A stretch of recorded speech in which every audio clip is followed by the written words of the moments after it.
Allah, hujan lebat langsung ya. Ini kajian ini langka, macam seolah-olah langit sangat bersuka cita dengan pengajian ini. Yang jelas jin dan setan ngamuk-ngamuk masalah ini dibongkar. Ya, untuk Bapak Ibu ketahui, saat ini di lokasi kita cuman saya dan Bapak Ibu tidak bisa melihat, penuh dengan bangsa jin sekarang nih. Kirimkan mereka ke Yaman. Kenapa ke Yaman? Kenapa enggak ke Mesir? Kenapa enggak ke Madinah dan sebagainya? Nabi mengatakan di akhir zaman fitnah iman melanda seluruh negeri-negeri dunia. Hanya 2 negara yang iman terjaga di sana. Nabi seperti itu, Pak. Palestina dan Yaman. Seperti nyamannya saya masuk Mekah Madinah 30 tahun yang lalu. Kalau sekarang, Pak, masuk Mekah Madinah hati saya gelisah. Maksiatlah buyuwana luar biasa kini, Pak. Di negeri Arab ulama sudah tidak lagi leluasa, tetapi di Yaman masih terjaga. Yaman kan perang, Ustaz. Yang perang itu Yaman.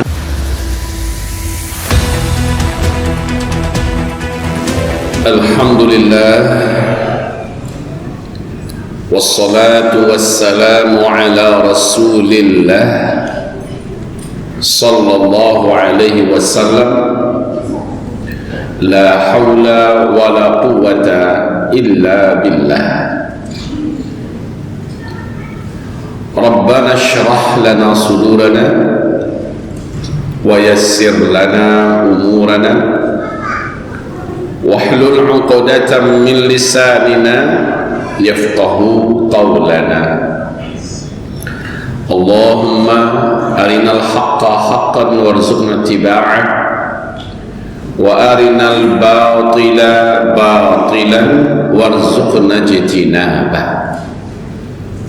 Amma ba'du, ma'asyiral muslimin wal muslimat, marilah kita memuji dan bersyukur kepada Allah Rabbul Alamin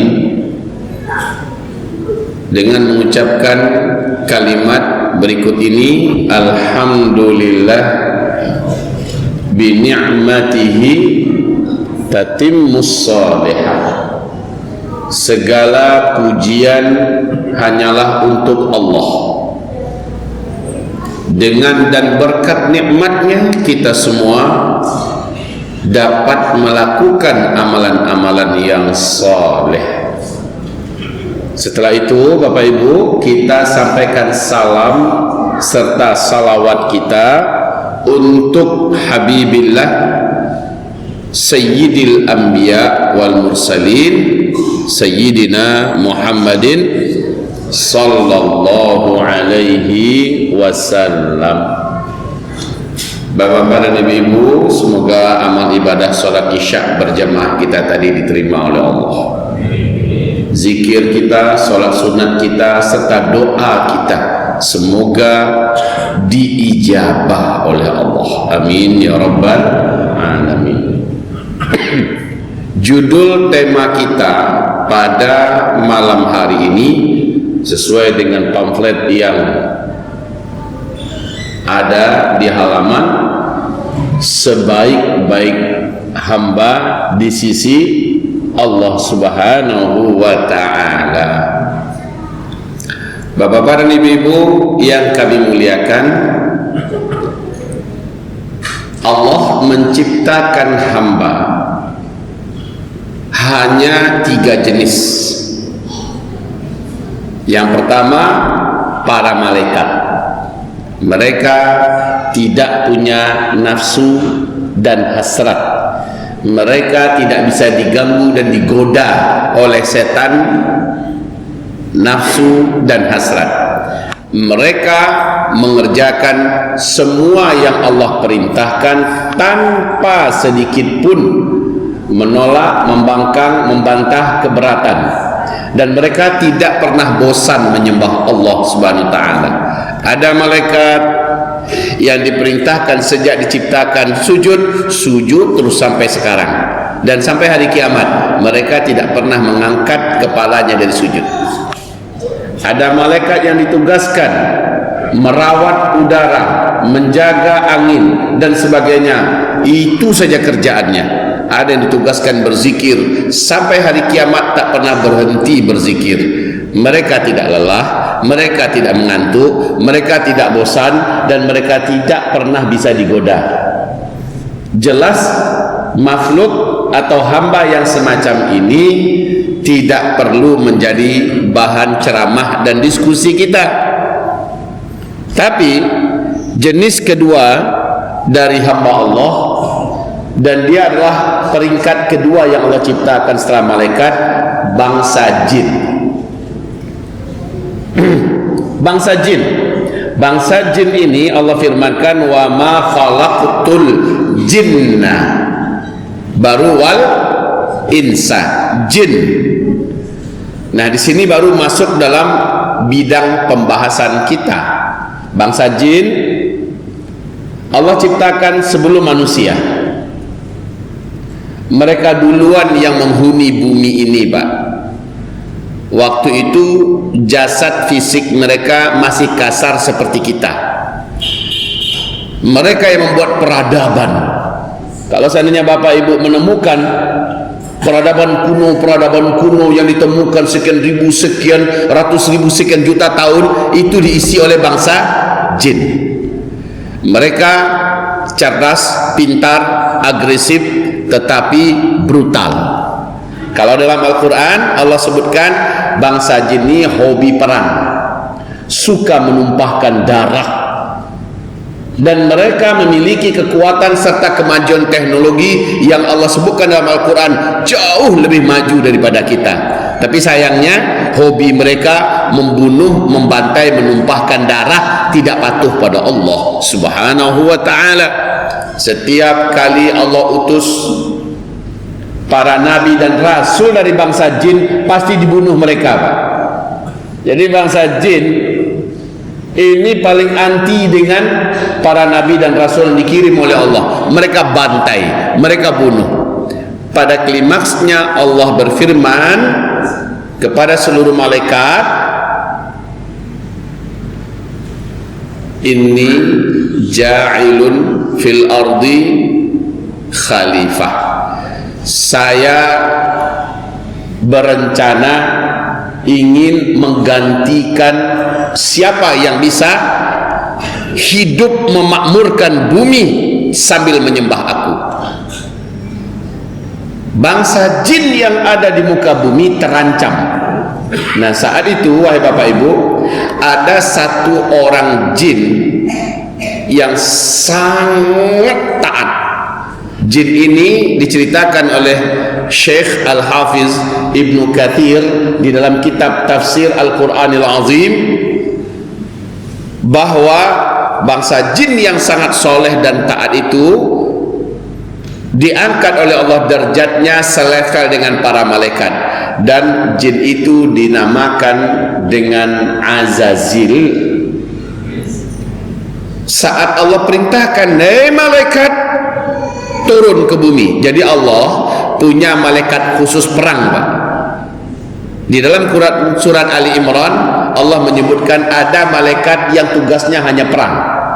Malaikat ini tidak bisa dilukai dan tidak akan pernah bisa mati, tidak pernah takut dan selalu pasti menghabisi. Tapi Allah berikan kehormatan kepada Azazil. Azazil, kamu pimpin malaikat-malaikat perangku ini turun ke bumi, habisi semua jin yang ada. Maka Bapak tahu, Ibu tahu, jin mengerahkan semua teknologi mereka yang sangat canggih. Nggak ada apa-apanya teknologi kita hari ini, Pak. Mengerahkan semua teknologi yang maha canggih menghadapi pasukan langit yang dipimpin langsung oleh juga bangsa jin, yaitu Azazil. Perang hebat terjadi.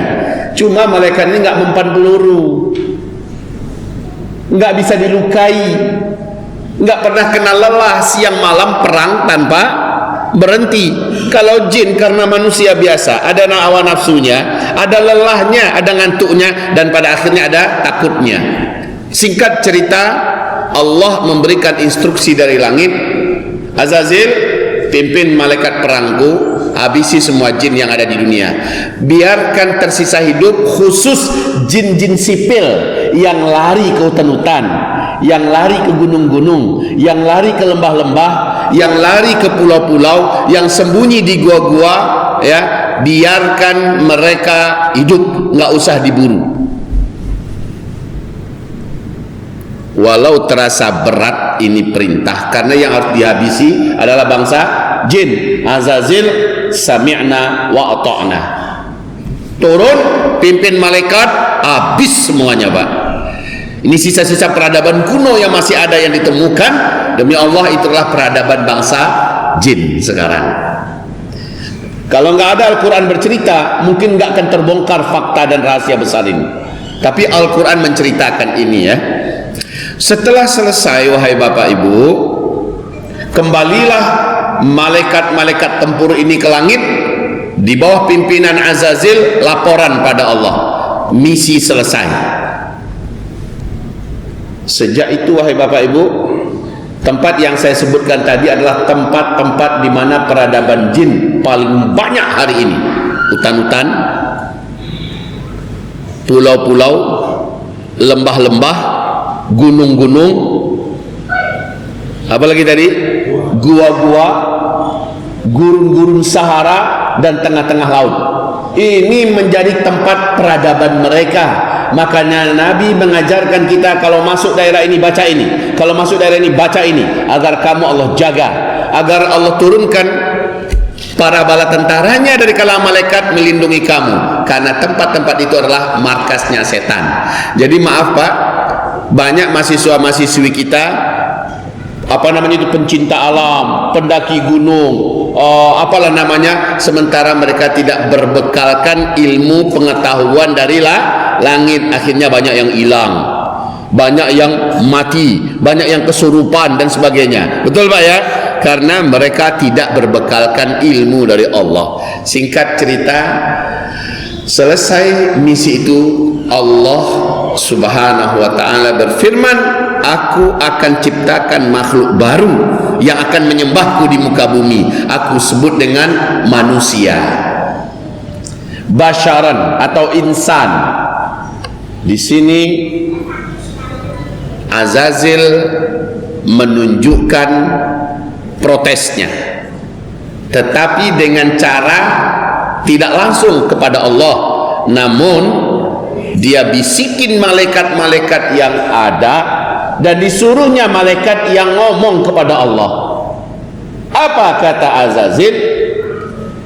Kita menghabisi bangsa jin karena mereka durhaka pada Allah, karena mereka hobi perang dan menumpahkan darah. Kalau seandainya makhluk baru Allah ciptakan, pasti akan terulang kisah berikutnya yang sama. Katakan pada Allah, cukuplah kita saja makhluknya, khusus menyembah Allah, kita tidak akan durhakai Allah. Ini sebenarnya adalah keberatan Azazil, karena bangsanya sudah dihabisi, lalu digantikan makhluk baru yang lain.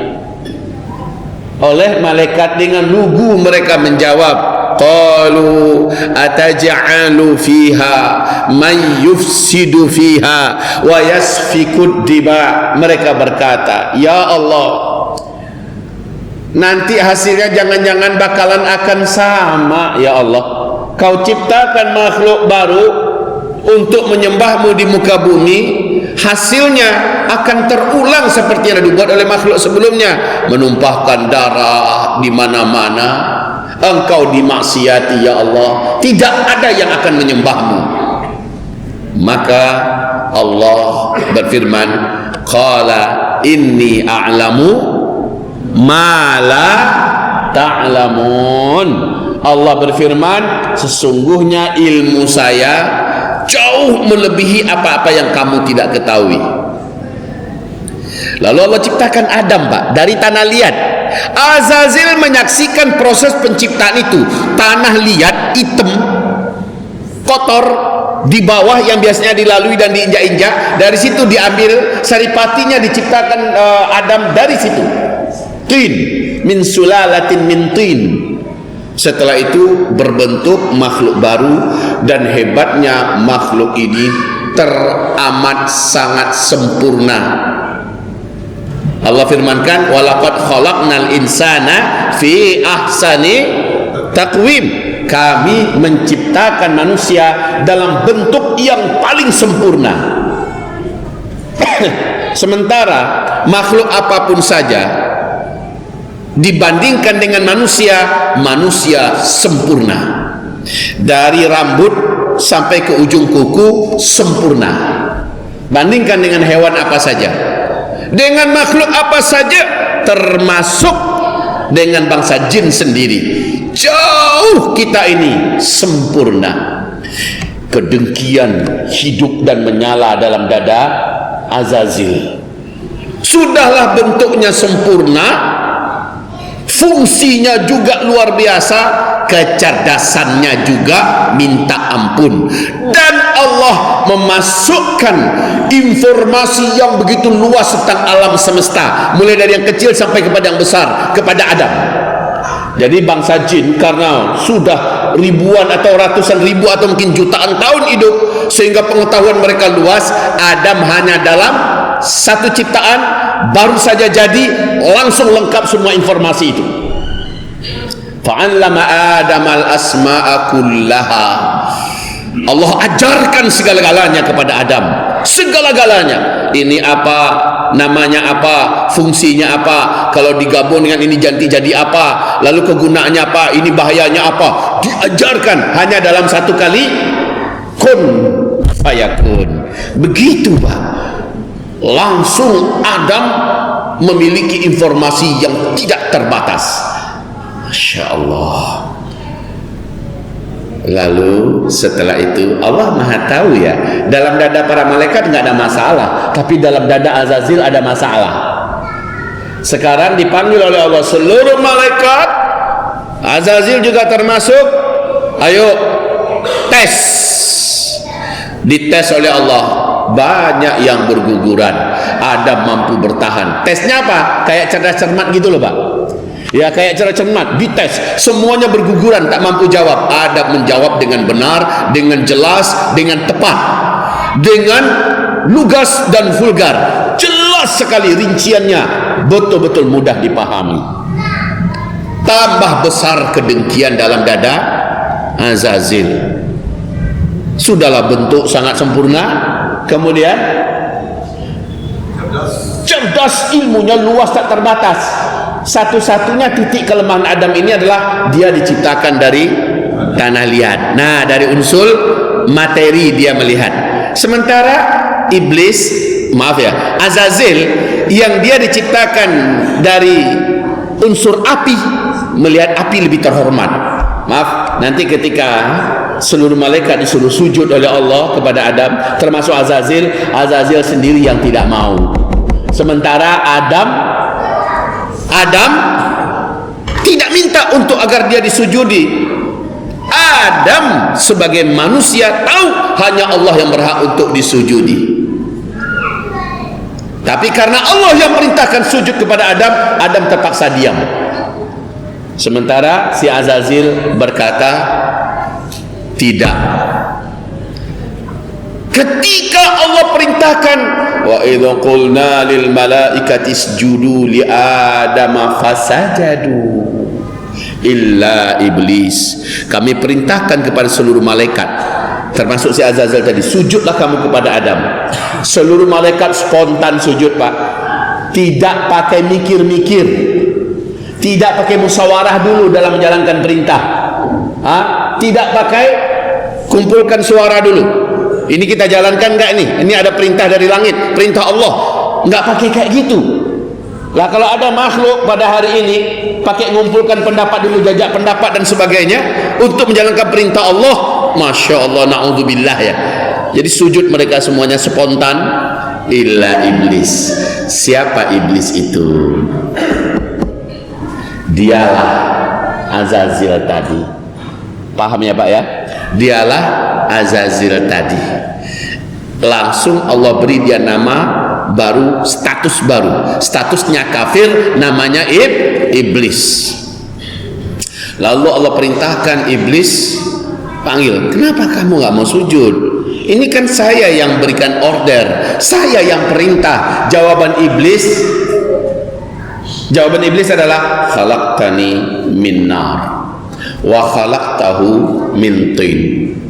Kau ciptakan aku dari api, Adam kau ciptakan dari tanah liat.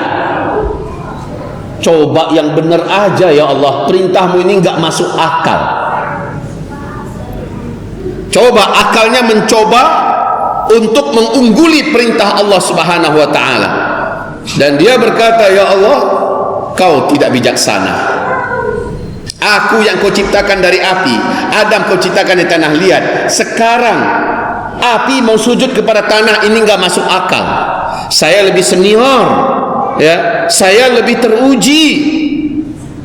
Sementara saya dari api, Adam dari tanah, baru kemarin. Saya udah lama ya Allah. Jadi enggak mungkin lah, maaf untuk perintahmu yang ini saya menolaknya. Kan itu intinya Pak, itu intinya. Lalu Allah berkata, aba wastakbara wa kana minal kafirin. Enggan dia menjalankan perintah Allah. Wastakbara, melihat dirinya lebih terhormat daripada Adam, melihat dirinya lebih hebat daripada Adam. Wa kana minal kafirin, adalah iblis itu termasuk di antara makhluk-makhluk Allah yang kafir. Awas ini, ingat ini wahai Bapak Ibu. Selama ini Azazil taat tidak? Menyembah Allah terus tidak?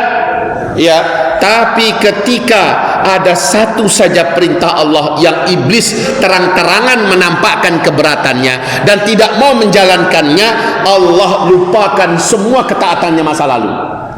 Allah lupakan statusnya yang sudah disampaikan ke setingkat selevel para malaikat, dan Allah berikan atribut dan level baru kepadanya, yaitu kafir, dan namanya disematkan dengan nama iblis laknatullah alaih. Awas ini, hati-hati Pak. Bagaimana dengan manusia pada hari ini? Tahajud, sholat 5 waktu ke masjid, duha, puasa Senin Kamis, umroh tiap sebentar, berinfak sedekah kemana-mana, dan sebagainya dan sebagainya. Ternyata ada satu atau dua perintah Allah atau larangan Allah yang kita keberatan dan kita menolaknya. Ayo, jadi iblis nggak kita? Kita ambil nih pelajaran dari sini. Jadi iblis nggak kita? Otomatis. Namanya saja kita nggak iblis, manusia, tapi statusnya mirip dengan iblis. Makanya ketika Nabi Muhammad meninggal, ada sekelompok suku atau kabilah yang mereka masih syahadat, masih sholat 5 waktu, masih puasa, masih mau haji, masih mau amalkan amalan-amalan Islam lainnya. Tapi satu yang mereka keberatan dan mereka tidak mau mengerjakannya dan mereka tolak, yaitu kewajiban membayar zakat. Singkat kisah, Abu Bakar As-Siddiq setelah kirimkan para ulama memberikan pemahaman pada mereka kewajiban zakat ini, bahwa dia adalah rukun Islam yang 5, ya, tetap saja mereka mengatakan tidak. Dibacakan ayat, dibacakan hadis dan dijelaskan segalanya, mereka mengatakan tidak. Pada akhirnya Abu Bakar mengatakan mereka sudah murtad, ya, perangi mereka, halal darah mereka. Orang pertama dan satu-satunya yang menolak Abu Bakar cuma Umar bin Khattab. Jadi Umar berkata, wahai khalifah, mereka kan masih syahadat. Iya kan? Iya, lah kan masih muslim itu. Lagi pula mereka kan masih sholat. Betul kan? Betul. Kan masih muslim itu, masih syahadat, masih sholat. Mereka kan mau puasa Ramadan. Iya mau. Lah kalau begitu kan udah sama aja muslim. Mereka kan masih mau haji, mau. Kalau gitu kenapa kita perangi mereka? Kenapa darah mereka jadi halal? Kenapa dihukumi mereka murtad? Apa kata Abu Bakar As-Siddiq? Satu saja syariat Allah yang mereka tolak, satu saja hukum Allah yang mereka tentang, mereka benci, mereka tidak mau patuhi, maka halal darah mereka. Dibacakan hadisnya oleh Abu Bakar As-Siddiq. Di situ terkejutlah Umar bin Khattab dan berkata, saya setuju dan sependapat dengan Anda. Kata Umar bin Khattab kepada Khalifah Abu Bakar As-Siddiq. Coba bayangkan itu Pak. Akhirnya ijma' seluruh sahabat sepakat mengatakan kabilah itu murtad. Orang murtad ini kafir apa tidak? Kafir ya Pak ya?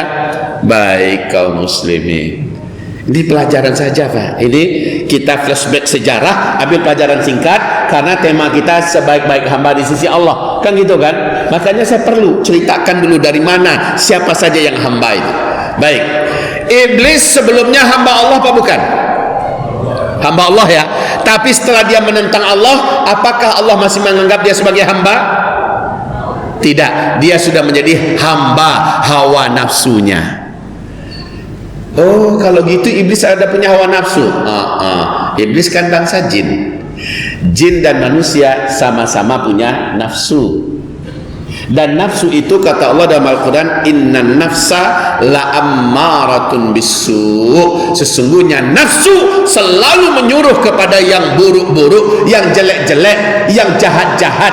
Disuruh nggak mau taat, dilarang nggak mau berhenti. Itu adalah karakter nafsu.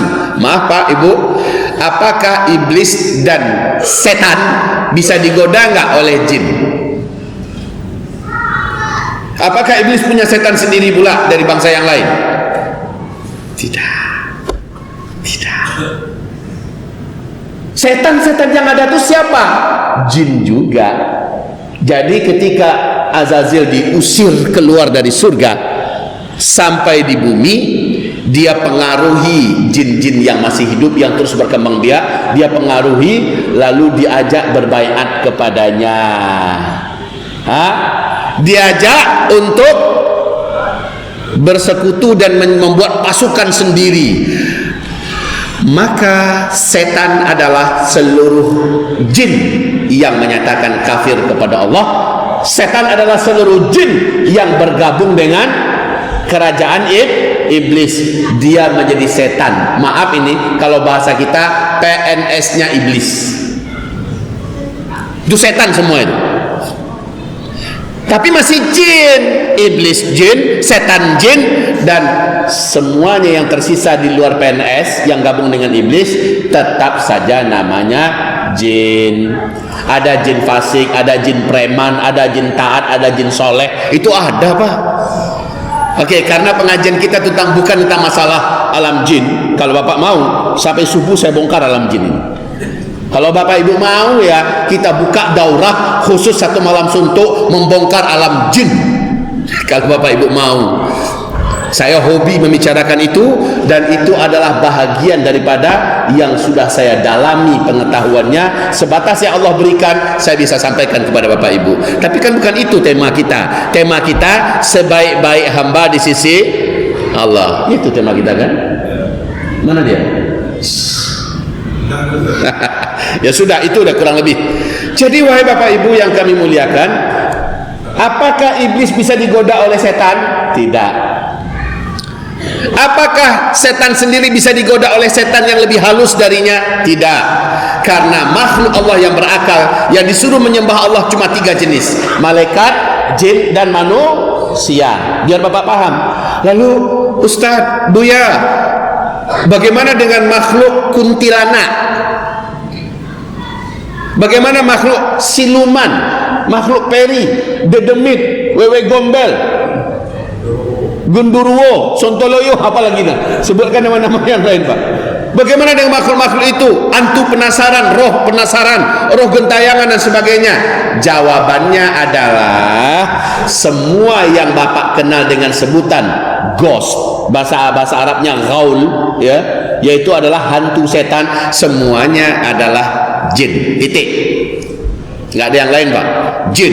Oh, dia udah meninggal, menampakkan diri dalam bentuk fulan, dalam bentuk syekh, anu segala macamnya. Jawaban cuma satu, itu adalah jin yang menjelma dalam bentuk yang sudah meninggal dunia. Panjang nih ceritanya, jadi bukan itu kajian kita. Cuma Bapak Ibu jangan mau ketipu, jangan kita mau dipermainkan oleh bangsa jin.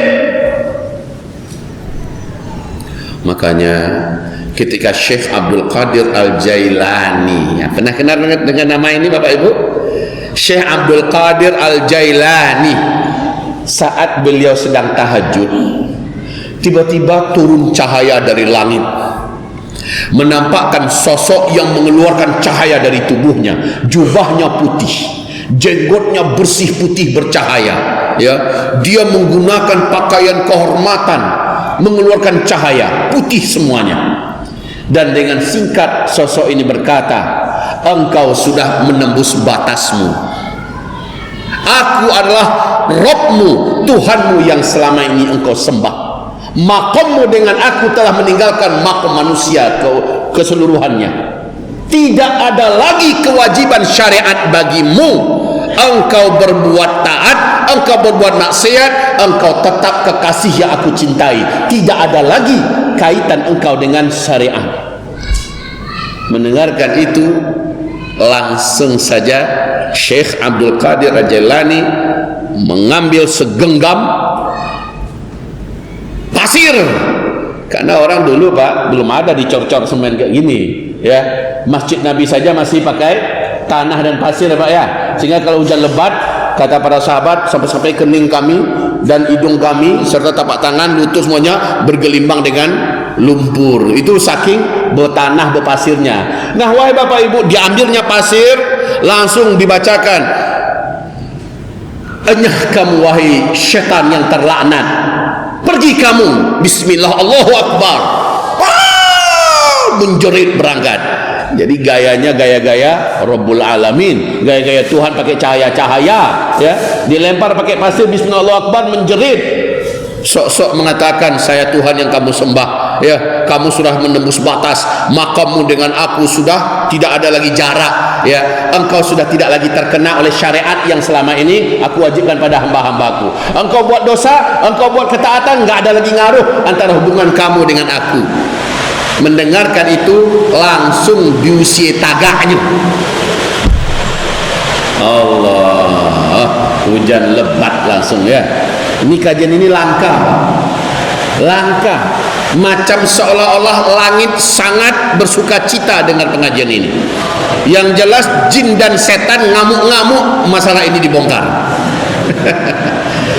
Ya, untuk Bapak Ibu ketahui, saat ini di lokasi kita cuman saya dan Bapak Ibu tidak bisa melihat, penuh dengan bangsa jin sekarang nih. Ikut dengar mereka Pak, ikut dengar mereka. Ada yang menggerutu, ada yang sakit hati, dan ada yang bersyukur. Di antara yang mendengar ini, tapi khususnya jin-jin dari bangsa, setan-setan dari bangsa jin, semuanya dendam kesumat dengan Zulkifli Muhammad Ali. Kaji pajak. Wahai Bapak, Ibu, hamba-hamba Allah yang kami muliakan, oke ya. Jadi mudah-mudahan Bapak Ibu semua tercerahkan oleh penyampaian saya di sesi pertama ini. Selanjutnya, kalau begitu, siapakah sebaik-baik hamba? Malaikatkah? Jin yang soleh dan taatkah? Atau manusia yang soleh dan taat? Siapakah sebaik-baik hamba di sisi Allah? Saya jawab ya, Bapak Ibu fokus ya. Ini jangan bilang ini anak jin, ini anak setan mana nih, kok gentayangan di sini mengganggu. Ini anak saya Bapak Ibu, terlanjur ke bawah. Coba yang merasa dirinya emak sana ya, Bapak ceramah ya, sama-sama ya,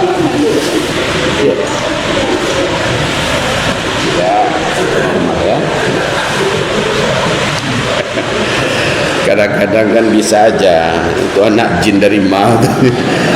Anak saya Bapak Ibu.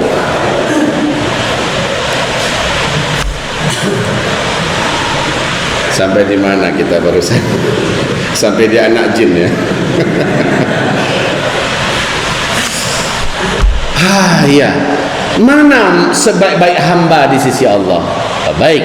Sekarang apa kita punya papan tulis? Ada. Ada spidol. Masya Allah, bagus. Alhamdulillah. Ini baru namanya ngaji Pak. Pakai papan tulis, pakai spidol. Bapak Ibu yang bawa pena, bawa bagus. Yang nggak bawa nggak apa-apa. Paling-paling andalkan rekaman. Banyak yang rekam saya lihat nih. Alhamdulillah, bagus sekali. Yang nggak juga bawa rekaman, ya udahlah, andalkan saja ingatan. Ya, ingatan. Walaupun kita ngaku kita ini sangat pelupa. Ya, baik Bapak Ibu yang kami muliakan.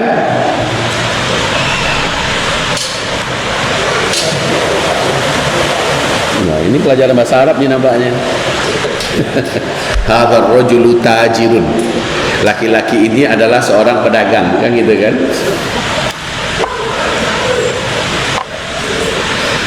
Ya. Jadi Bapak Ibu, sekarang kita sudah tahu ya, makhluk yang diwajibkan menjadi hamba Allah cuma tiga. Malaikat, tapi malaikat tidak akan dihisab. Malaikat nanti tidak akan ditanya, dan malaikat juga nanti tidak akan dijanjikan surga. Ada malaikat yang khusus menjaga pintu surga, ada malaikat yang khusus menjaga pintu neraka, dan menjadi malaikat yang akan menyiksa dalam neraka. Jadi malaikat tidak dijanjikan surga, tidak diancam dengan neraka, dan malaikat tidak bisa dikatakan sebagai sebaik-baik hamba Allah.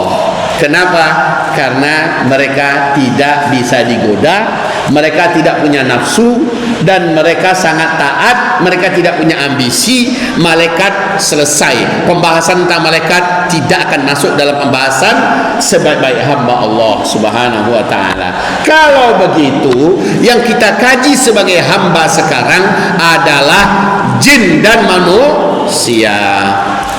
Ya, baik. Kalau saya keluyuran kemari, mic kita untuk dipegang, atau ini aja ya? Bukan ya? Atau ini aja? Mana dia? Ini Mana? Minta maaf, saya merepotkan. Najiha, sana. Ini kan kurang panjang Bu ya. Ini saya geser dulu ya Bu ya, itu ya. Iya, Mari ya. baik. Ya di sini aja.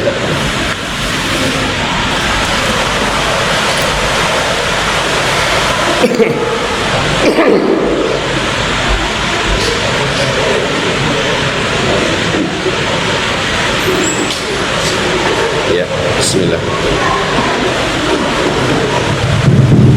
Bismillah. Baik Bapak dan Ibu sekalian, hamba dalam bahasa Arab adalah abdun, ya. Seorang hamba, abidun, seorang hamba. Kalau sudah abidun, bersangatan sekali penghambaannya. Seorang yang bersangatan penghambaannya. Abdun adalah hamba, abidun seorang hamba, abidun yang bersangatan penghambaan dirinya, gitu ya. Sekarang Allah Subhanahu wa ta'ala ini disebut dengan ma'budun, yang disembah, ma'budun. Kalau manusia, jin dan manusia disebut dengan abidun, abdun, ya. Kalau Allah adalah ma'bud, yang disembah. Baik. Ketika Allah menisbatkan penghambaan itu kepada dirinya sehingga menjadi abdi, hambaku, atau abduna, hamba kami, atau ibaduna, hamba-hamba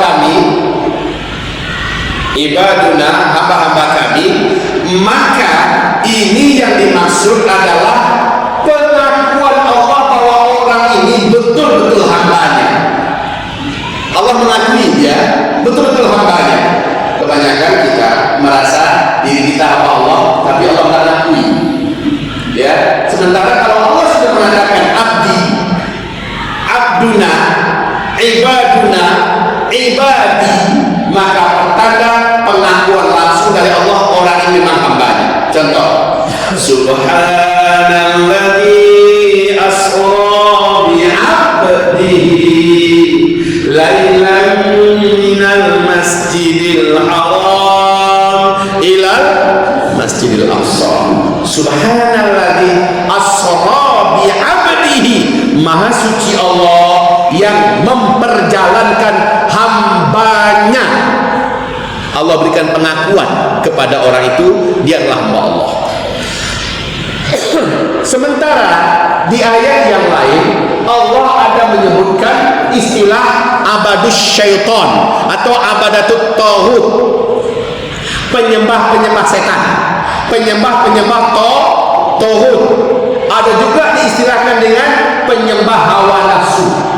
Jadi ada penyembah Allah, ada penyembah tauhid, ada penyembah setan, ada penyembah hawa nafsu, ada penyembah pemikiran nenek moyang. Ini dari nenek moyang kami, jangan diganggu-gugat warisan nenek moyang dan leluhur kita. Jadi ini para penyembah warisan leluhur, ya. Nah, penyembahan ini wahai Bapak Ibu, kita fokus kepada judul sebaik-baik hamba di sisi Allah, supaya nggak melebar. Cuma Bapak tahu, yang bukan hamba Allah, jangan berharap Allah akan mengakuinya. Saya hamba Allah, buktinya saya sholat ke masjid. Saya hamba Allah, buktinya saya pergi umrah, saya pergi haji. Saya hamba Allah, buktinya saya bangun masjid. Saya hamba Allah, buktinya saya pakai jenggot, saya pakai jubah, saya pokoknya dia ingin mengatakan saya ini hamba Allah. Ternyata di waktu yang sama dia buat sesajen buat jin dan setan. Dia minta tolong kepada dukun, ya. Di waktu yang sama dia menolak diatur hidupnya, hidup rumah tangganya, hidup bisnis dan niaganya oleh syariat Allah. Orang ini bukan hamba Allah.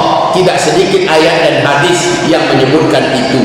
Yang hamba Allah adalah yang benar-benar tunduk dan patuh kepada kehendak, perintah dan larangan Allah. Hei iblis, sujud kamu kepada Adam. Dia tidak mau sujud, maka Allah tidak mengakui itu sebagai hambanya. Bahkan Allah katakan kamu kafir. Ya Pak ya, kamu kafir.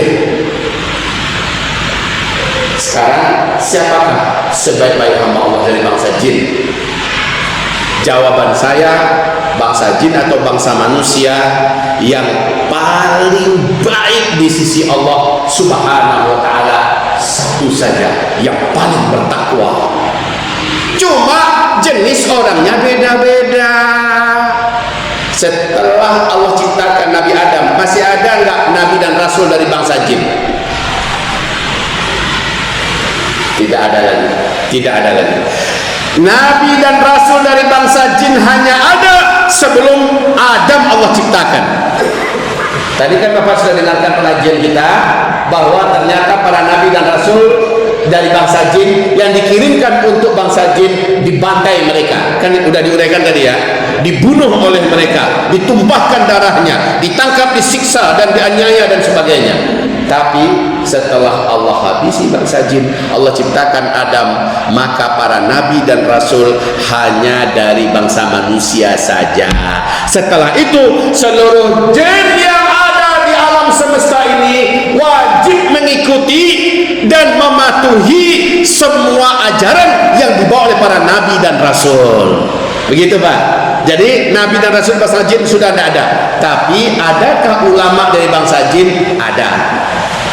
Kalau nabi dan rasul hanya dari bangsa manusia. Ulama dari bangsa jin ada. Ada nggak waliullah dari bangsa jin? Ada. Ada. Dapat karomahkah mereka? Ada. Ini supaya Bapak Ibu tahu. Tapi kita fokus ke manusia sekarang. Kalau kita cerita jin, maka kata saya tadi sampai besok subuh Pak, nggak putus, nggak tembus, luas pengajiannya. Saya fokus pada manusia. Kalau begitu sebaik-baik hamba Allah dari bangsa manusia siapa? Nomor satu adalah para rasul-rasul Allah. Udah nggak perlu kita diskusi lagi. Final ini. Ya, para nabi dan rasul adalah manusia terbaik, hamba terbaik di sisi Allah. Setelah para rasul siapa? Dari kalangan manusia. Siapa? Innama yakhshallaha min ibadihi ulama. Yang paling takut kepada Allah dari seluruh hamba-hamba Allah, yang paling dekat dengan Allah, yang paling Allah cintai dari seluruh makhluk-makhluk Allah Subhanahu wa ta'ala setelah Nabi dan Rasul adalah para ulama. Tapi ulama yang warasatul anbiya, bukan ulama kucing air. Nah, bukan ulama penjilat, ulama yang benar-benar pewaris para nabi, ulama-ulama yang amanah, bukan ulama yang menjadikan misi visinya di belakang jabatan dan fulus. Tidak, ulama yang sebenar-benarnya. Oke, Bapak Ibu, ini manusia terbaik kedua. Saya agak fokus di sini sedikit. Bapak Ibu, tadi ada sahabat kita mengatakan, siapa tadi? Sahabat Nabi, ya. Ada Abu Bakar, ada Umar. Baik, saya katakan, seluruh sahabat Nabi dulunya orang awam. Jika bila Rasulullah 23 tahun, Nabi meninggal dunia, Allah katakan, kuntum khairu ummah. Kalian adalah umat dan bangsa terbaik. Ukhrijat linnas. Sejak manusia ini diciptakan, kalian adalah yang terbaik. Berarti para sahabat dikatakan sebagai manusia terbaik, hamba Allah terbaik. Seluruh para sahabat. Level nomor satunya Abu Bakar. Gitu kan ceritanya. Sepakat seluruh ulama ahlu sunnah wal jamaah, Abu Bakar di level pertama, baru Umar, baru Utsman, baru Ali, dan 10 sahabat yang dijamin masuk surga, dan urutannya ada itu, Pak. Tapi seluruh sahabat dikatakan sebagai hamba-hamba Allah terbaik. Sekarang, wahai Bapak Ibu, seluruh sahabat itu ternyata adalah ulama seluruhnya. Seluruh sahabat itu adalah ulama. Tidak ada satu ayat pun dalam Al-Quran yang sahabat tidak tahu maksudnya apa, kapan diturunkan, ya, pengamalannya bagaimana, seperti apa Nabi mengajarkan. Semua mereka tahu. Walau bukan seluruh sahabat yang hafiz Quran. Nabi meninggal, Pak, jumlah sahabat-sahabat Nabi lebih 124.000 orang. Lebih kurang hanya 20.000 orang yang hafiz Quran 30 juz. Selebihnya banyak yang enggak hafiz, tapi mereka paham semua ayat dan mengamalkannya. Mereka hidup mengamalkan ayat demi ayat Al-Quran selama hidupnya sampai matinya. Diajarkan kepada anak-anak mereka, diajarkan kepada cucu-cucu mereka, dan mereka hidup seperti Al-Quran berjalan. Jadi mereka seluruhnya ulama walaupun enggak pandai tulis baca. Namun setiap sahabat itu punya karakter. Ada yang karakternya hobi bisnis, ulama tapi hobi bisnis. Siapa dia? Utsman bin Affan, Abdurrahman bin Auf, dan sahabat-sahabat Nabi lainnya. Ada sahabat yang hobinya di medan tempur, mengelola pasukan, perang demi perang. Maka dia adalah Sa'ad bin Abi Waqqas, dia adalah Ubaidullah bin Jarrah, dia adalah Khalid bin Walid, dan sebagainya. Ada sahabat yang bermentalkan diplomat, ya, bisa menjadi duta besar, dikirim kemana-mana, dia paling piawai dan handal seperti Mus'ab bin Umair, ya. Ada sahabat-sahabat Nabi yang memang hobinya di bidang pembangunan, hobinya di bidang pertanian, peternakan, ahli dia di situ. Sementara dia ulama. Jadi ulama itu sebenarnya itu adalah pondasi. Saya dalam hal ini saat menceritakan apakah kita, semua kita sekarang ini tanpa terkecuali, sampai ayahanda saya yang tercinta ini, usia beliau sekarang ini insya Allah kurang dari 2 bulan ke depan sudah genap 110 tahun. Ini ayahanda saya.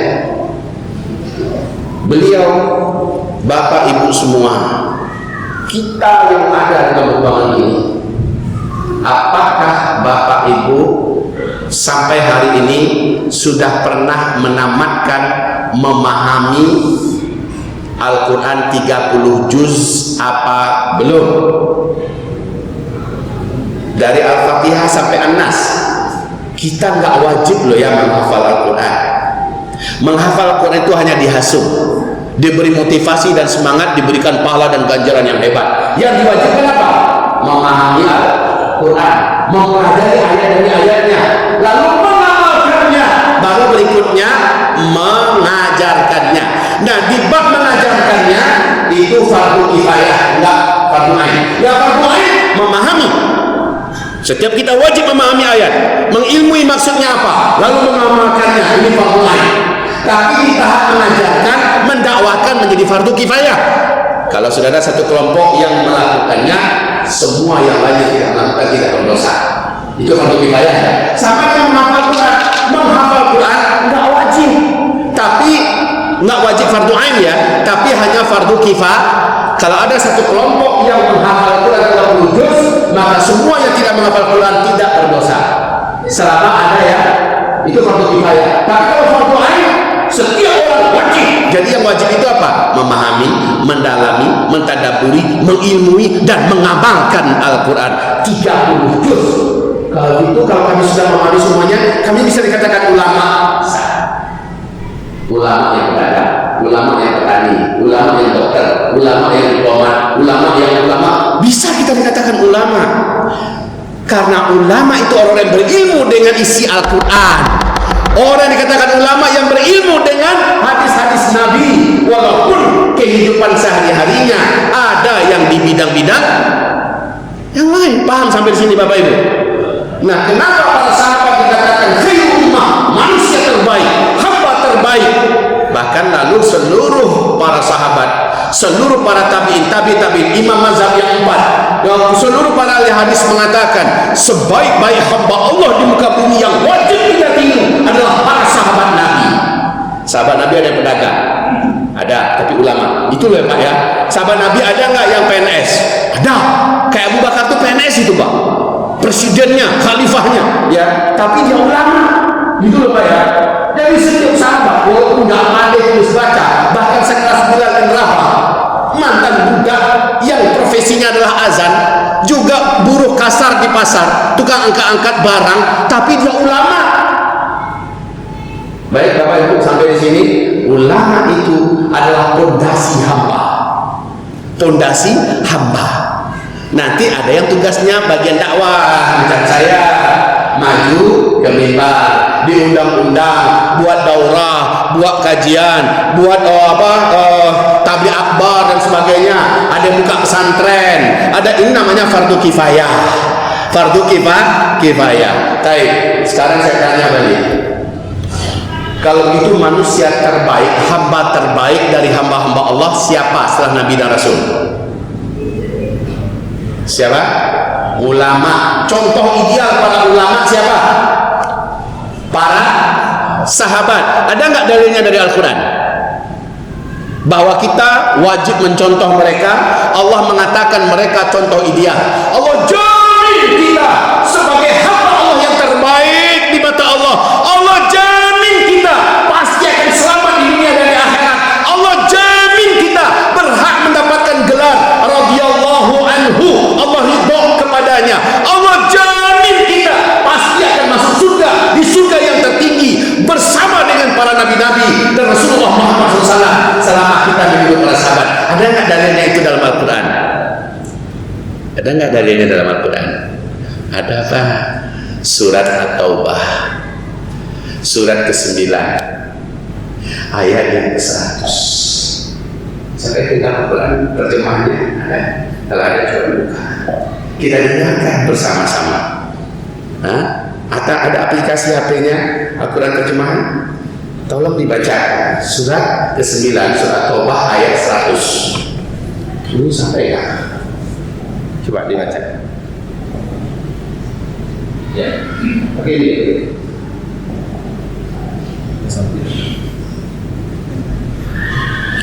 enggak kayaknya enggak sampai, majuin sedikit. Kita simak ya, kita dengar bagaimana Allah mengatakan sebaik-baik hamba Allah yang wajib untuk kita tiru. Ya. Dan orang-orang yang terdahulu bagi yang pertama-tama masuk Islam di antara orang Muhajirin dan Ansar. Ini dari orang Muhajirin dan Ansar. Seluruh ulama-ulama dan ahli tafsir sepakat mengatakan ini adalah para sahabat. Ya, orang yang terdahulu lagi awal-awal masuk Islam dari kalangan Muhajirin dan Ansar. Kan gitu kan? Berarti ini adalah seluruh para sahabat. Ya, terus dan orang-orang yang mengikuti mereka dengan baik, Allah ridho kepada mereka dan mereka ridho kepada Allah. Dan orang-orang yang mengikuti mereka dengan mengikuti yang baik. Bagaimana mereka?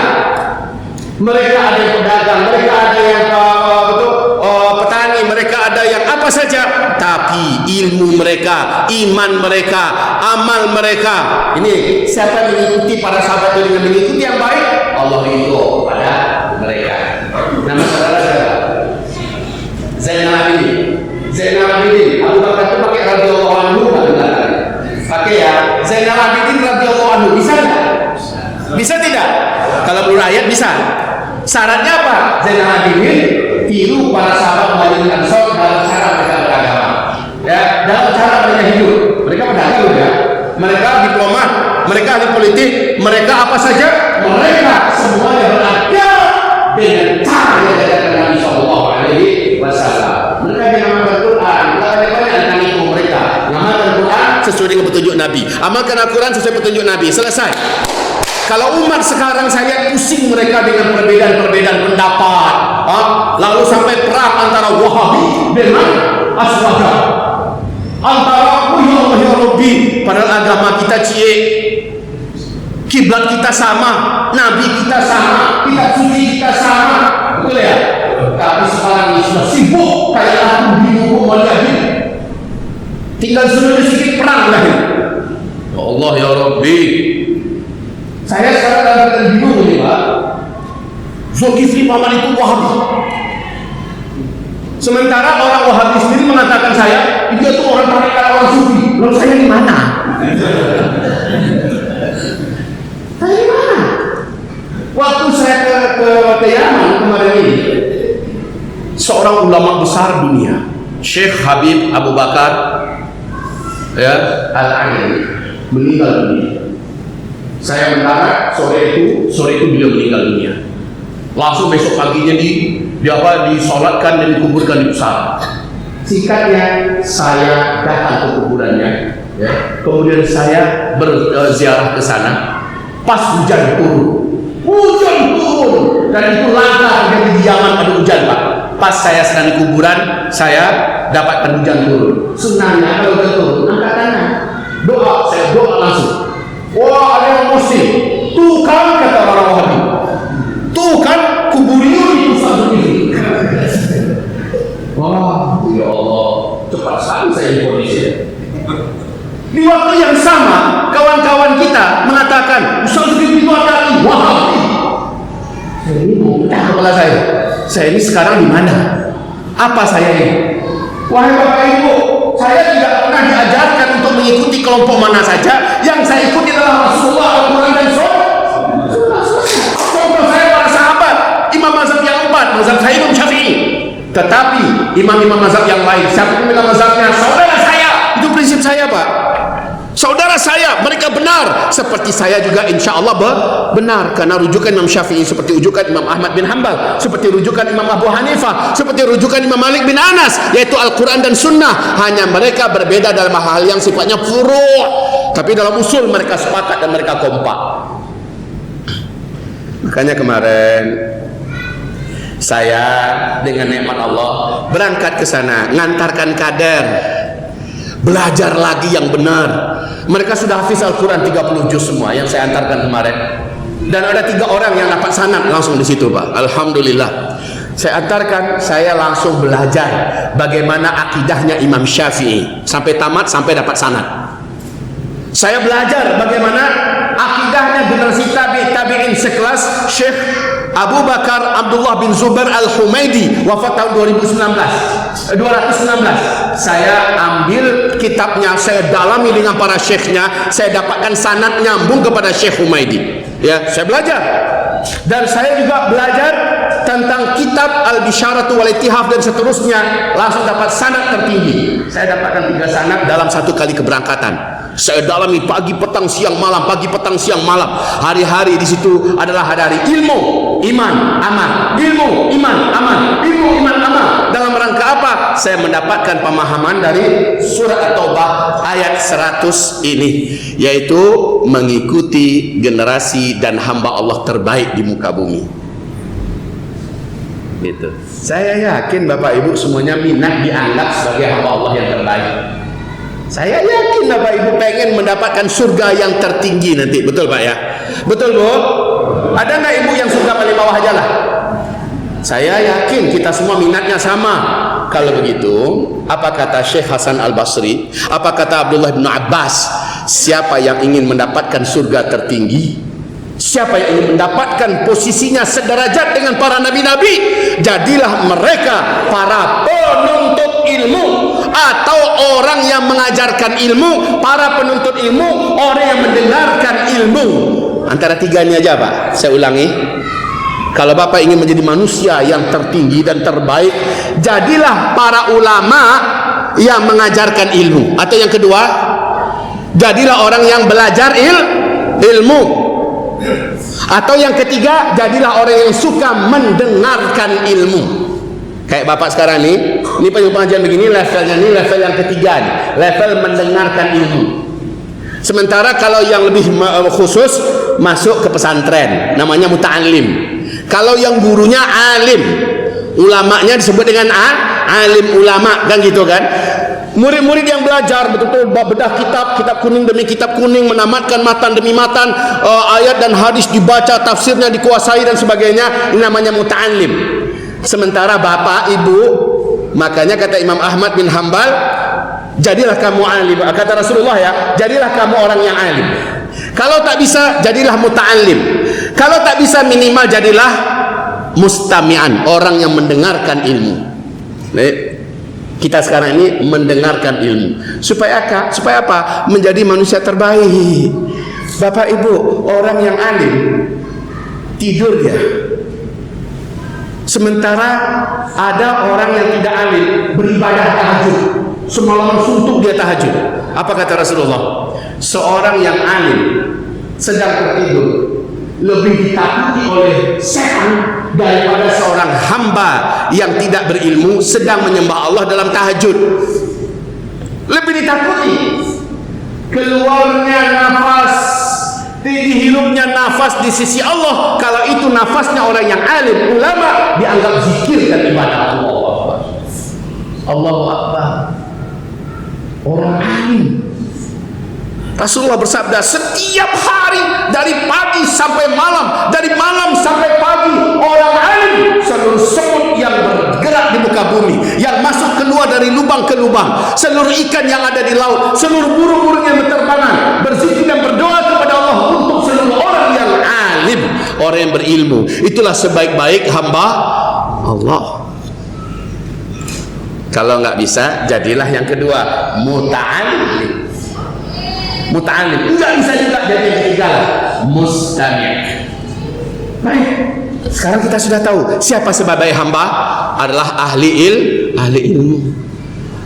Para sahabat itu ahli ilmu, walaupun mereka banyak yang nggak pandai tulis baca, banyak yang nggak hafiz Quran.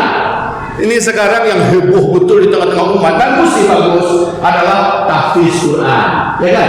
Hafiz Quran 30 juz, digalakkan anaknya hafiz Quran. Digalakkan ada rumah tahfiz bermunculan, pesantren-pesantren tahfiz bermunculan. Kalau sudah hafiz dipublikasikan, ya sangat bangga dan bahagia. Demi Allah, sementara wahai bapak ibu, tujuan dan misi utama Al-Quran diturunkan bukan untuk dihafal, tapi diilmui, dipahami, diamalkan. Ini misi utama. Harusnya yang digalakkan itu adalah paham, mengilmui Al-Quran, mengamalkan Al-Quran 30 juz, bukan menghafal Quran. Saya punya pondok pesantren Pak, tahfiz Quran. Sampai saya undang syekh dengan harga mahal-mahal dari Timur Tengah Pak. Ya, tapi setelah itu hati saya pedih perih. Rata-rata anak-anak yang sudah hafiz Quran 30 juz, ketika mereka keluar, mereka nyambung ke universitas. Di situ lupa semua hafalan mereka. Sementara mereka sudah 6 tahun digodok, digembleng untuk hafiz Quran. Rata-rata lupa. Bahkan anak bujang saya nomor 1, nomor 2, saking semangatnya saya, sejak dari usia SD mereka saya homeschoolingkan, lalu mereka saya kirimkan ke pesantren tahfiz terbaik se-Indonesia, ke Jawa sana. Pulang ke Indonesia kembali, statusnya hafiz Quran 30 juz. Hanya beberapa bulan saja saya tes, berantakan. Sedih Pak, sedih.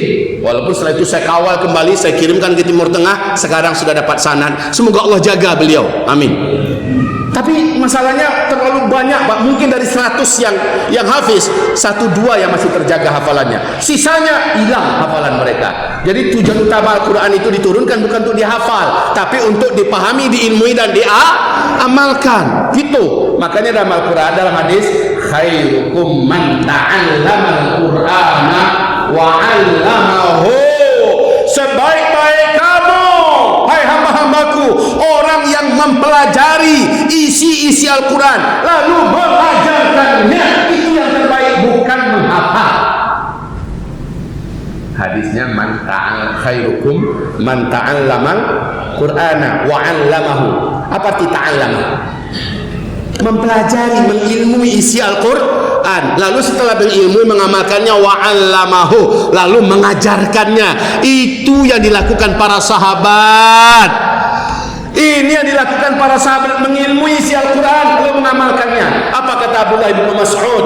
Abdullah bin Mas'ud, kami mempelajari Al-Quran itu 10 ayat demi 10 ayat katanya. Kami pelajari dulu, kami tadabburi maksudnya, kami pahami pesan-pesan Allah di dalamnya. Lalu setelah kami ilmui, kami berlomba-lomba mengamalkannya. Setelah selesai kami semua mengamalkannya, baru kami mempelajari 10 ayat berikutnya. Coba lihat itu, Pak. Baru kami pelajari 10 ayat berikutnya. Kalau sekarang euforia umat adalah menghasut kepada menghafal Al-Quran, saya katakan itu bagus, tapi hendaknya itu setelah selesai pengamalan, ya, baru penghafalan. Seperti yang saya katakan tadi, tidak semua sahabat hafiz Quran. Paling hanya 20% dari sahabat yang hafiz Quran, tapi seluruh mereka Allah katakan manusia terbaik, hamba yang terbaik. Allah ridho kepada mereka, dijamin semuanya masuk surga. Kan begitu, Pak, ya? Jadi pengajian kita malam ini unik nih. Unik apa tidak nih? Kajian kita malam ini membongkar siapa hamba Allah yang terbaik. Hamba Allah yang terbaik adalah yang berilmu. Ilmunya dari mana? Al-Quran. Makanya masukkan pesantren, bukan semangat untuk menjadi anak kita hafiz Quran. Maaf ini, setelah kita masukkan anak kita nggak hafiz, pesantren kita salahkan. Anak kita sesali. Ya, akhirnya kita keras kepada anak kita jadi tak sayang pada anak kita. Kamu bodoh, kamu nggak bisa hafal Quran. Padahal menghafal itu nggak wajib. Ya, yang wajib bagi anak kita adalah mengilmui isinya dan mengamalkan apa yang ada di dalamnya. Kalau prinsip saya sekarang ini sudah final ini ya, insya Allah. Prinsip saya menghafal Quran itu cuma 2 masanya. Yang paling ideal. 1, sebelum dia akil balik, dah selesai hafiz Quran 30 juz. Mungkin kokoh hafalannya. Saya kayak Ahmad dan Kamil itu, ya. Atau kayak Andri yang ada di tangan Umi Yani sekarang. Nah, kayak gitu enggak apa-apa sebelum akil balik. Atau setelah dia tamat universitas, setelah tamat S1, silakan dia menghafal Quran 30 juz. Tapi usia tamat SD sampai dia usia kuliah, sebaiknya dia pengilmuan, ya, dia mengilmui, dia mengamalkan, dia memahami. Kalau mau menghafal di usia kecil yang masih jinak dan lunak, di mana rongrongan syahwat dan sebagainya belum begitu mendominasi, atau ketika dia sudah cerdas, pemahamannya dan keinginan sendiri di lubuk hati yang terdalam menghafal Quran, insya Allah anaknya akan betul-betul menjaga hafalannya. Kalau sudah tamat S1 ya, dia ingin menghafal Quran, dia yang paling menjaga itu. Jadi antara 2 saja. Kalau enggak sebelum akil balik, kalau enggak itu setelah S1, itu waktu yang ideal untuk menghafal Quran. Selebihnya tamat SD, jangan dipaksa anak kita menghafal Quran. Jangan dipaksa. Maaf ini sekarang kalau sudah hafiz Quran kayaknya sudah jadi malaikat berjalan di bumi anak kita. Semua orang sudah menyanjungnya, memujanya. Betul, Pak, ya? Maaf ya Pak, Ibu, jangan tersinggung dan jangan marah ya. Saya menangani kasus orang-orang yang hafiz Quran tapi kesurupan. Hafiz Quran kesurupan. Ketika kita ruqyah, ada teman saya meruqyah, Pak. Apa jin yang selama ini mendampinginya menghafal Quran 30 juz, karena dia menghafal Quran, jinnya ikut-ikutan hafal. Ketika yang meruqyah bacanya salah, jinnya yang luruskan. Oh, salah kamu gitu. Ada yang hafiz Al-Quran, Pak, tapi gila. Ada yang hafizah tapi masuk aliran sesat. Ada yang hafiz Al-Quran 30 juz, hafizah, tetapi akhirnya bunuh diri. Kenapa? Berarti Al-Quran tidak merubah mereka apa-apa, karena Al-Quran hanya sebatas hafalan. Cobalah kalau Al-Quran itu sekali lagi kayak para sahabat memperlakukannya, dipelajari, dipahami, diilmui, diamalkan. Lalu ada yang bersemangat menghafalnya, mereka menghafal. Ada yang tidak menghafalnya tapi mereka amalkan semuanya, 30 juz, ayat mana saja mereka paham dan mereka amalkan, dan mereka bisa menyampaikannya. Masya Allah, gitu Pak. Jadi Al-Quran sekali lagi saya anjurkan untuk kepada kita semua, tamatkanlah Al-Quran 30 juz pemahaman. Saya punya cita-cita baru sekarang. Cita-cita saya adalah mendirikan pondok pesantren Ta'limul Quran 30 juz'an fahman wa amalan. Coba ulangi. Pondok pesantren Ta'limul Quran 30 juz'an fahman wa amalan. Panjang oleh Ustaz. Ta'limul Quran artinya apa? Pengilmuan Al-Quran 30 juz'an, artinya 30 juz fahman wa amalan, pemahaman dan pengamalan. Jadi tamat dia kelas 6 di pesantren kita, tamat dia 30 juz dia tamat Al-Quran, pemahaman dan pengamalan. Setelah itu terserah, kalau dia mau masuk tahfiz, masuklah lagi. Dia sudah pahami, dia sudah amalkan. Untuk itu Al-Quran diturunkan. Sampai di sini sepakat tidak Bapak Ibu? Sepakat apa tidak? Itu walaupun dia nggak hafiz, dia dijamin ahli surga Firdaus. Walaupun dia ke depan jadi dokter spesialis, walaupun dia ke depan jadi bapak menteri, bapak gubernur, tapi dia faham Al-Quran, mengamalkan Al-Quran 30 juz. Kayak gitu Pak. Generasi terbaik, hamba-hamba Allah terbaik adalah yang memahami Al-Quran, mengilmui Al-Quran, mengamalkan Al-Quran 30 juz. Itulah dia hamba Allah yang terbaik. Dan mereka yang dicontohkan adalah para sahabat yang diakui oleh Allah tadi dalam surat ayat berapa? Ayat 100. Ya Allah, Buya, orang usia-usia kami apa mungkin masih bisa Buya? Kami sekarang udah usia 50 tahun, apa masih bisa? Kami sekarang sudah 40 tahun. Oh iya. Tahukah Bapak Ibu, Sayyidina Hamzah itu masuk Islam usianya berapa? Ketika Sayyidina Hamzah, Abu Sufyan masuk Islam ketika usianya berapa? Memang mayoritas sahabat Nabi itu usianya lebih junior daripada Nabi Muhammad. Nabi Muhammad masuk Islam usia 40 tahun masuk Islam. Nabi Muhammad diangkat menjadi Nabi dan Rasul usia 40 kan. Seluruh sahabat-sahabat Nabi itu di bawahnya semua. Rata-rata itu 20-an Pak. 27, 28, 29. Hanya Abu Bakar saja yang masih yang 30-an dan sebagainya. Tapi ada sahabat Nabi seperti Sayyidina Hamzah. Atau ada sahabat Nabi sekelas Abbas, ada sahabat Nabi sekelas Sufyan, Abu Sufyan, ya. Mereka ini udah di usia bapak, usia 50, 55, 60, tapi mereka masih sempat mempelajari Al-Quran. Ini orang Arab itu iyo. Itulah bahasa kita nih. Ini orang Arab itu iyo. Awak orang Minang, orang Melayu. Bapak mau, bapak pasti bisa Pak.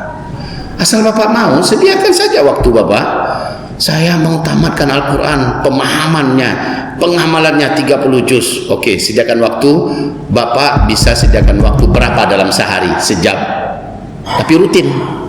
Ahabbul a'mali 'indallahi adwamuha wa in qalla. Yang paling Allah cintai dari seluruh action, dari seluruh amal adalah yang continue, yang rutin walaupun sedikit, seayat sehari, seayat sehari. Seperti kata Abdullah bin Mas'ud tadi, 10 ayat demi 10 ayat kami pahami, kami ilmui, lalu kami berlomba-lomba mengamalkannya. Setelah kami semua mengamalkannya, barulah kami mempelajari 10 berikutnya. Ya, gitu Pak. Sempat tidak? Sempat. Saya yakin Pak, kalau 1 ayat 1 hari, 4 tahun tuntas Bapak paham, Bapak amalkan, meninggal pun Bapak dijamin husnul khatimah insyaallah ta'ala. Bisa. Maka sekarang kader-kader yang saya kirim ke Timur Tengah sekarang itu Pak, ke Yaman, saya dudukkan dengan para syekh-syekhnya. Kita ikat syekh-syekh itu, ulama-ulama, doktor-doktor, profesor-profesor itu yang ahli di hadis, ahli tafsir, ahli di fikih dan sebagainya. Tolong ajarkan kader kami ini. Mereka kita tunggu 4-5 tahun yang akan datang. membuka kita di Payakumbuh Sumatera Barat, Pondok Pesantren Ta'limul Quran 30 juz'an fahman wa amalan. Tamat anak dapat sanad dia, sanadnya kepada para sahabat, sanadnya kepada Rasulullah, fahman wa amalan, pemahaman dan pengamalan. Setelah itu baru hifzan, penghafalan. Anda alah duduk kaji kira-kira. Lah duduk apa? Tinggal kita berlomba-lomba praktek.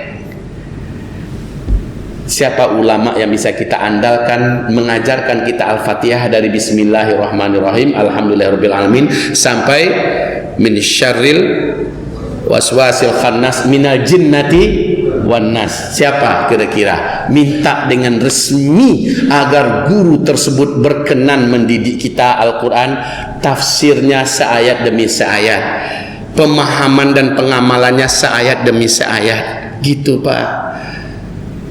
Bukan kurang guru-guru kita di Riau nih, di Pekanbaru nih, banyak basera ya, luar biasa banyak Pak.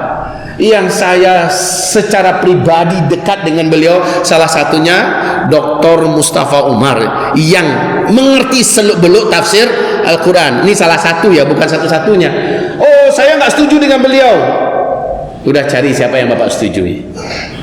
Siapa yang kira-kira Bapak Ibu nyaman belajar, dan yang penting dia ulama yang lurus warasatul anbiya, bukan ulama kucing ayah. Ya, begitu ya Bapak Ibu yang kami muliakan. Baiklah, mungkin sebagai nasihat dan tausiah kita di malam hari ini, sesi kedua sampai di situ aja dulu. Masuk ke sesi ketiga, paling lama 15 menit lah dari sekarang. Jadi jangan bingung apa lama lu kaji ustaz kok mah nampaknya. Enggak lama deh. 5 balik minit lai. Lai talok Bu? Sanggup 5 balik minit lai? Sanggup, bismillah. Terus apa lagi? Begini Bapak Ibu yang saya cintai.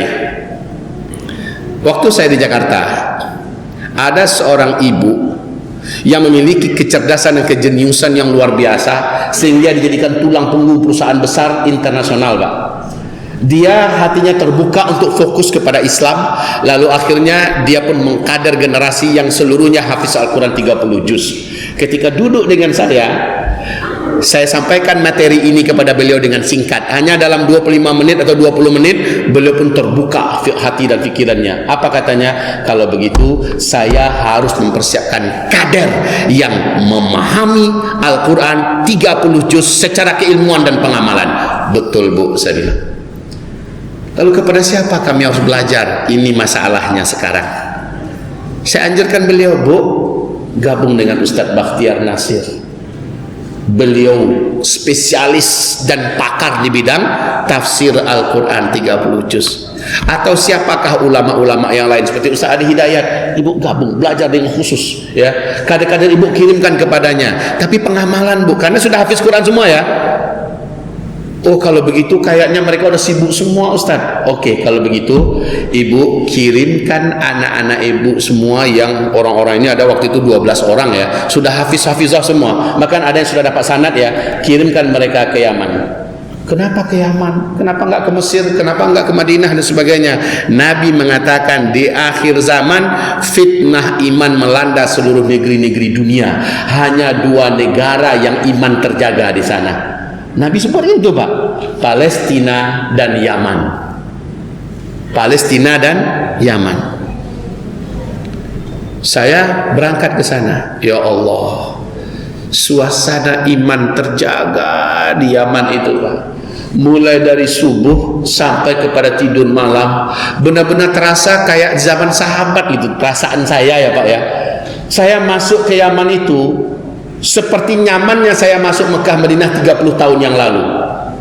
Kalau sekarang Pak, masuk Mekah Madinah hati saya gelisah. Maksiatlah buyuwana luar biasa gini kok Pak.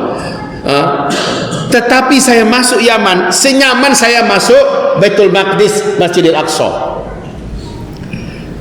Kemarin Pak, beberapa bulan yang lalu, 6-7 bulan yang lalu, saya bawa jamaah 132 orang ke Masjidil Aqsa. Jadi kami ke Mekah, ke Madinah, baru ke Masjidil Aqsa. Kami dari tahajud sudah di Masjidil Aqsa. Tentara Israel berapa lapis itu Pak dengan senjata-senjata apa, tapi kami tidak diganggu sedikit pun oleh mereka. Mereka Israel itu gaduh dengan orang Palestina saja, tapi ketika kita masuk kita tidak pernah diganggunya Pak. Tidak pernah mereka ganggu, kita aman seaman-amannya. Jam 3 itu sudah tahajudan kami di Masjidil Aqsa. Lepas subuh kami ke pelataran yang banyak di foto-foto itu Pak. Lalu kami tausiah. Habis tausiah kami berdoa bercucuran air mata. Kami rasakan nuansa dan suasana yang luar biasa, teduh dan nyaman. Saya katakan pada mereka semua, bapak-bapak, ibu-ibu, kemarin kan kita baru dari Mekah Madinah kan? Betul kata mereka. Sekarang coba bandingkan mana yang lebih nyaman hati, perasaan dan jiwa bapak ibu, masuk Mekah Madinah atau masuk Masjidil Aqsa? Semua mereka mengatakan sini Ustaz. Kami merasakan iman membara di sini, iman nyala di sini, hati tenang. Allah Allah. Perasaan itu saya rasakan ketika saya masuk di Yaman. Wahai bapak ibu, saya dulu tamatan Mesir. Dari Mesir saya ke Libya, dari Libya saya pindah ke negeri Arab. Wahai bapak ibu, dari semua negeri yang ada, saya temukan ulama-ulama yang saat ini masih terjaga, eksis, masih berakhlak, masih dalam ilmunya dan mengamalkan ilmunya. Banyak di Yaman. Sementara di Mesir para ulama-ulama yang lurusnya dalam penjara semua Pak. Di Arab Saudi ribuan ulama ditangkap hari ini. Bapak tahu semua lah itu ya. Di negeri Arab ulama sudah tidak lagi leluasa, tetapi di Yaman masih terjaga. Yaman kan perang Ustaz. Yang perang itu Yaman Utara. Yaman Selatan nggak akan bisa, insya Allah tidak akan bisa. Toh Nabi mengatakan kalau kamu ingin hijrah di akhir zaman demi menjaga iman, hijrahlah ke Syam, dalam hal ini Palestina atau Yaman. Di Yaman terjaga iman kata Nabi. Dan itu saya temukan sekarang. Baik Bapak, kenapa saya kirimkan kader-kader saya ke Yaman? Karena mereka itu mendapatkan guru-guru. Seperti saya katakan tadi Pak, 1 bulan saya cuma di Yaman. Ini baru 10 hari saya pulang baru dari Yaman ya. 1 bulan saya hanya di Yaman. Dari subuh sampai malam itu nuntut ilmu, berguru dengan para syekh dan mendapatkan sanad nyambung kepada generasi tabi'in, tabi'in. Dan itu dengan leluasa kita mendapatkannya. Dan saya merasa bertanggung jawab, saya wajib mengajarkan ini kepada umat dan memberikan sanad kepada mereka. Jadi wahai Bapak Ibu, insya Allah nanti akan saya umumkan siapa yang mau belajar akidah Imam Syafi'i ya, dan langsung nanti sampai sanadnya kepada Imam Syafi'i sampai tamat selesai, saya bagikan sanad untuk yang belajar ikut dengan saya daurahnya. Siapa yang mau belajar dengan Syekh Al-Humaidi dari kitabnya Usulus Sunnah, saya yang akan ajarkan sanadnya sampai kepada beliau.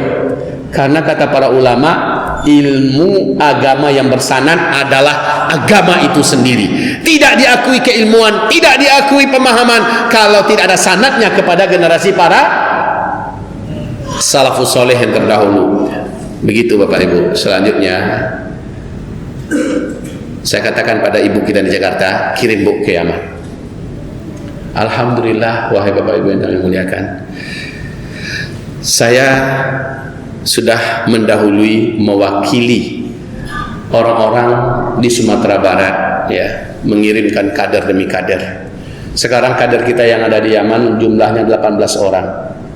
Hafiz Al-Quran 30 juz 12 orang, yang baru dapat sanad 3 orang. Sementara seluruh mereka berlomba-lomba belajar dan belajar, belajar dan belajar, belajar dan belajar. Saya lihat waktu mereka habis belajar. Internet payah situ Pak. Jadi kalau Bapak Ibu cemas anak-anak kita karena HP memang ada tapi sulit mendapatkan internet. Itu pun harganya mahal. Dan tempat-tempat wisata, tempat-tempat maksiat nggak ada di situ. Melihat wanita yang buka wajah langka kita temukan. Jadi paling-paling hanya mata, ternyata mereka ketutup. Itu pun keluar dengan bapaknya, dengan muhramnya, dengan suaminya. Yang kita temukan di luar laki-laki semua. Mana ada di situ klub-klub malam, night club. Mana ada di situ tempat-tempat musik, konser musik segala macamnya, nggak ada Pak. Suasana mendukung. Jadi sekarang setelah kondisi itu terbentuk, saya bersyukur pada Allah. Saya berharap kalau Bapak Ibu punya anak, punya kader, saran saya berangkatkan mereka ke sana. Berangkatkan mereka. Saya selagi dikasih oleh Allah izin, saya akan dampingi kader-kader kita terus berangkat ke sana. Kita buka markas di situ Pak, namanya markas Imam Syafi'i, ya, markas Imam Syafi'i. Kita mengikat 8 orang dosen, syekh, doktor-doktor, ya, untuk mengajar anak-anak kita ini. Kita ikat mereka dengan bayar tentunya. Sementara muqayyad mereka di universitas, sehingga mereka tamat 5 tahun mereka mendapatkan gelar S1, sementara keilmuannya padat mereka dapatkan di mulazamah. Nah, Bapak Ibu yang kami muliakan, bisakah anak-anak kami kirimkan? Syaratnya, wahai Bapak Ibu yang kami muliakan, anak ini tamat SMA, punya dasar bahasa Arab, punya semangat belajar yang tinggi, Bapak berangkatkan. Dengan siapa berangkatnya nanti? Boleh dengan saya, insya Allah dampingan dengan saya berangkat. Ustaz, saya sekarang ini anak-anaknya sudah pada jadi semua. Ada yang jadi pegawai negeri, ada yang sudah jadi pedagang, pokoknya sudah selesai semua. Gimana Ustaz? Tapi saya ingin juga dari dana saya sendiri ada ulama yang muncul. Saya katakan itu sebaik-baik jalan. Hamba Allah yang bicara ini, wahai Bapak Ibu, Zulkifli Muhammad Ali, adalah manusia yang sejak dari pondok dulu Pak, manusia sengsara. Ini ayah kandung saya. Usia saya baru 7 atau 8 tahun, ibunda sudah meninggal dunia. SD Pak ya. Lalu saya tamat di SD Muhammadiyah Curug Bengkulu, saya ke Tawali Padang Panjang. Saya jadi tukang semir untuk bisa membiayai hidup. Ya, habis itu saya berangkat ke Mesir dengan penuh keringat dan biaya sendiri, wahai Bapak Ibu. 1 tahun pertama makan minum saya air sungai Nil yang saya doakan, dan beberapa dari bantuan teman-teman Pak. Susah sekali. Habis itu 1 tahun berikutnya saya diizinkan Allah berangkat haji, dan saya menjadi tenaga musim terbaik dari mahasiswa Mesir. Setelah itu tahun depannya lagi saya berangkat lagi dengan Travel Patuna menjadi pembimbing ibadah haji terbaik di Travel. Sejak itu saya punya duit yang bagus. Langsung saya belikan kitab-kitab yang banyak. Langsung saya bayarkan 1 tahun apartemen, dan teman-teman saya pun terbantu. Tapi duit saya langsung kosong lagi setelah itu. Ya. Namun alhamdulillah saya ketemu di 1994 dengan satu orang bapak dari Jakarta, namanya Bapak Haji Insinyur Waskito Suryo Dibroto. Beliau adalah Direktur Jenderal, ya, Departemen Kehutanan Pusat, Jakarta Pusat. Saat itu beliau sampaikan pada saya, dia terkesan dengan haji bersama saya, dan dia berkata, Ananda mau nggak memanggil saya dengan sebutan ayah, katanya. Maksud Bapak, saya sudah terlanjur anak-anak besar-besar dan sudah jadi anak dunia semua. Saya pengen punya anak yang di jurusan agama. Saya katakan tidak ada anak angkat dalam Islam. Saya tidak berkenan. Tapi kalau Bapak mau membiayai pendidikan saya jadi anak asuh Bapak, anak didik Bapak, saya terima. Maka kata beliau, ya, kalau begitu saya ambil yang itu. Tapi mau nggak panggil saya ayah? Saya katakan, saya panggil ayah. Senang sekali Bapak dan Ibu ini. Kemudian setiap bulan saya dikirimin Pak, $300, $400, $500 1 bulan. Bahkan kadang-kadang pernah $1.000 dikirimkan 1 bulan Pak. Sehingga teman-teman satu apartemen saya itu jadi kaya raya. Kenapa? Uang kos mereka aman, penginapan mereka aman, makan minum mereka aman, uang belajar kuliah mereka aman. Ya, memang masuk lewat saya, tapi itu adalah rezeki untuk semua. Singkatnya, saya selesai di Mesir, saya lanjut ke Libya. Beliau masih meneruskan bantuannya. Akhirnya saya menjadi da'i, saya menjadi ulama dengan izin Allah, dan saya berdakwah kepada umat. Menurut Bapak Ibu, untuk beliau apa yang beliau dapatkan? Apa yang beliau dapatkan? Apa yang beliau dapatkan? Semua orang-orang yang dapat hidayah dari ceramah ini, semua orang-orang yang beramal berkat dakwah ini, ada yang tahajud, ada yang sholat 5 waktu, ada yang pergi haji, ada yang bangun masjid berkat dakwah ini, semua pahala mereka Allah copy paste, Allah kasih kepada saya.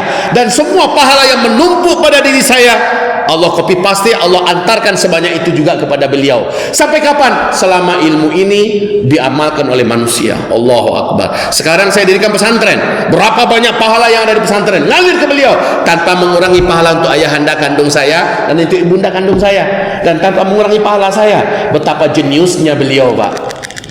Seorang ibu di Payakumbuh, namanya Ibu Hajah Asdar.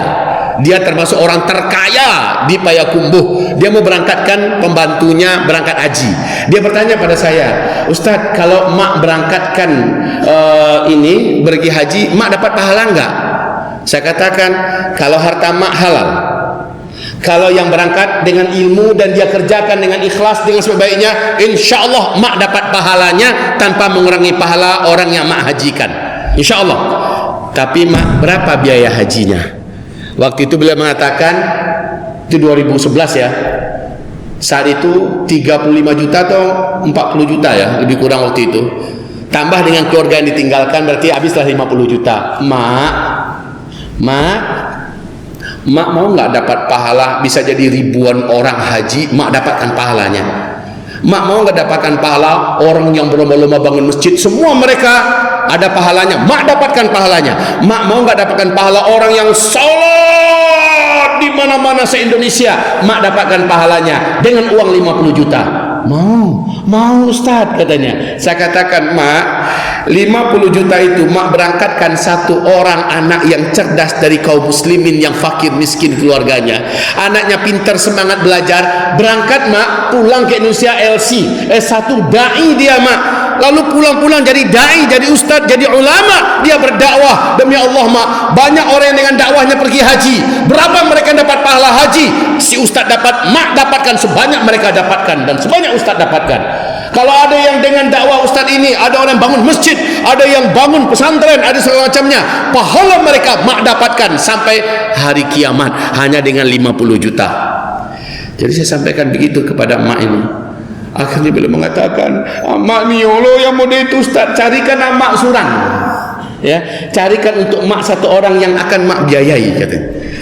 Jadi begitu Bapak, kalau Bapak seandainya ya ingin mengambil kaplingan terbesar di akhir zaman ini, bagaimana cara menggelumpalkan pahala kita sebesar-besarnya, berangkatkan satu biayai, dan dengan harta kita pulang-pulang mudah-mudahan jadi ulama, mudah-mudahan jadi dai, dan semua pahala yang dikerjakan oleh orang-orang dapat hidayah, Bapak mendapatkannya sampai hari kiamat. Allahu Akbar.